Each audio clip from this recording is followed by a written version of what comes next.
Good morning बच्चों, ये 24 मार्च 2022 का प्रश्न पत्र है, कक्षा 11वीं, विषय अर्थशास्त्र। तो इसमें फ्रेंड्स सभी प्रश्नों के मैं उत्तर बताऊंगा आपको। तो यदि अभी तक आपने चैनल को सब्सक्राइब नहीं किए हैं तो प्लीज़ चैनल को सब्सक्राइब कर ले, ताकि इसी प्रकार के सभी प्रश्न के पहले भी आपको प्रश्न पत्र मिल जाएंगे, परीक्षा के पहले भी और परीक्षा के बाद में उनके उत्तर भी आपको प्रस्तुत किए जाएंगे। ठीक है, तो देखते हैं। पहला सवाल हमारे पास दिया है, सही विकल्प चुनकर लिखिए। आंकड़ों को तालिका के रूप में प्रस्तुत करने की प्रक्रिया कहलाती है।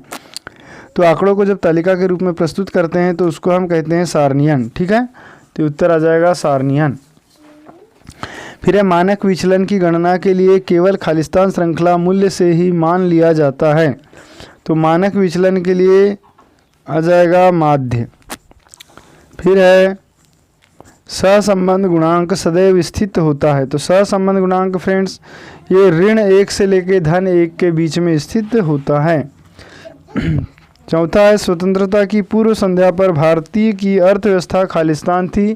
तो भारतीय की अर्थव्यवस्था स्थिर भी थी और अविकसित थी। तो ऑप्शन नंबर 2। पांचवा सवाल है, भारत में आर्थिक सुधार किस वर्ष में शुरू किए गए थे। तो भारत में आर्थिक सुधार 1991 में शुरू किए गए थे। छठवां सवाल है, जिन लोगों के पास अपनी बुनियादी ज़रूरतों को पूरा करने के लिए आमतौर पर पर्याप्त पैसा नहीं होता है उन्हें कहा जाता है, हमेशा गरीब कहा जाता है ना, गरीब कहते हैं उन्हें।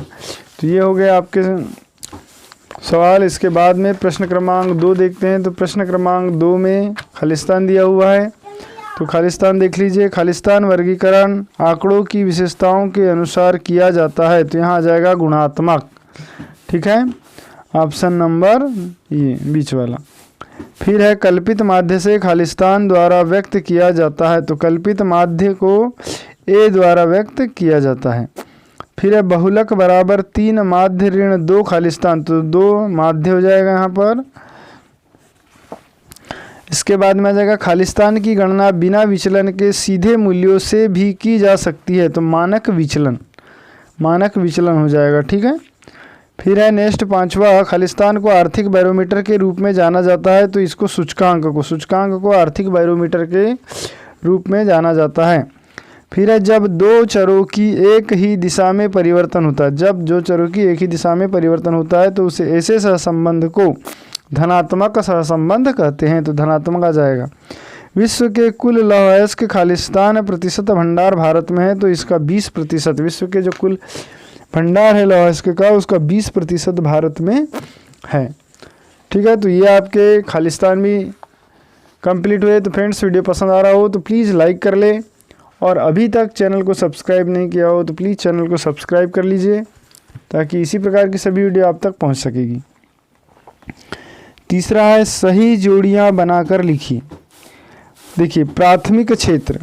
तो जो प्राथमिक क्षेत्र है कृषि, इसको कहते हैं प्राथमिक क्षेत्र। तो ये आ जाएगा फर्स्ट। ठीक है, उसके बाद में पर्यावरण संकट का कारण। तो पर्यावरण संकट का कारण है फ्रेंड्स बढ़ते शहरीकरण, क्योंकि शहरीकरण बढ़ रहा है, पेड़ पौधे को काटे जा रहे हैं।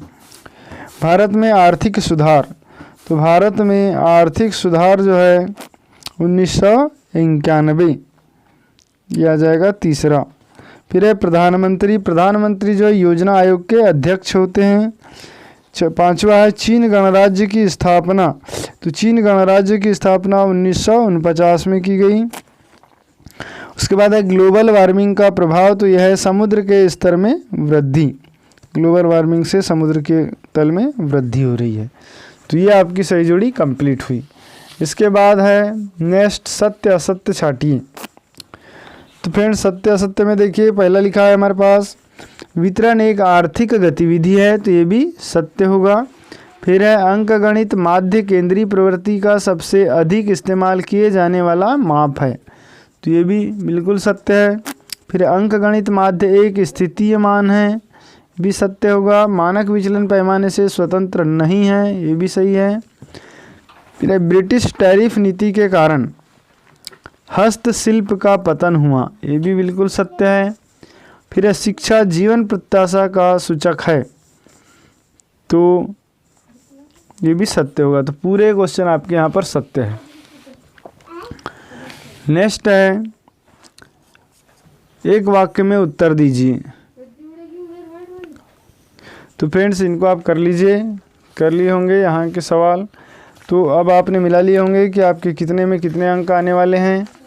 और इसी प्रकार की वीडियो चाहते हैं तो प्लीज़, और बाकी शेष क्वेश्चन का भी वीडियो देखना चाहते हैं तो उसका लिंक आपको डिस्क्रिप्शन में मिल जाएगा, वहाँ से आप देख सकते हैं। Thanks for watching.